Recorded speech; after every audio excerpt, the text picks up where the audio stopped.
Kasagaran nilang iingon, nga paghihigugma ni mga usa ka tawo, dili nimo biyaan, dili nimo pasagdan, ug ilaban lang hangtod sa kahangturan. Pero mangutana lang ko, unsaon nimo paglaban ng usa ka tawo nga bisan unsa man imong buhaton, mapildi man lang kagihapon.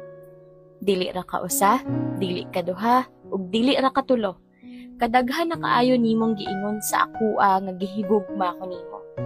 Pinaingon pagani ka, unsa ko ka importante sa imuha.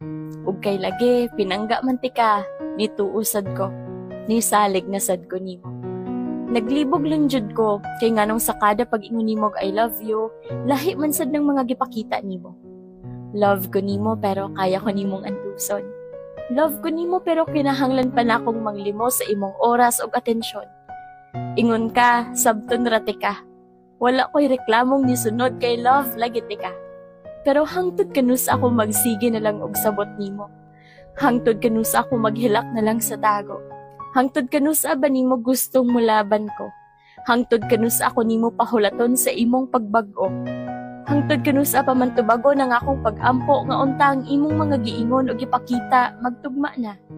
Hangtod kanus palihog intawon tubaga. Kay bisan unsa ti ka pinalangga, tao rasad ba ako? Kapuyon, mapulan, mahurot ang pasensya sa sigig hulat og sigig sabot nimo.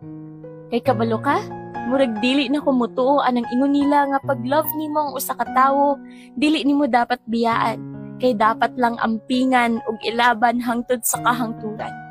Kay akong na-realize nga nganong ako mang ilaban ng isa ka tawong dili man gani mahatag ang gugma nga dapat na akong masinatian. Bisan unsa pa ka kagihigugma, bisan unsa pa kaka-importante sa akua.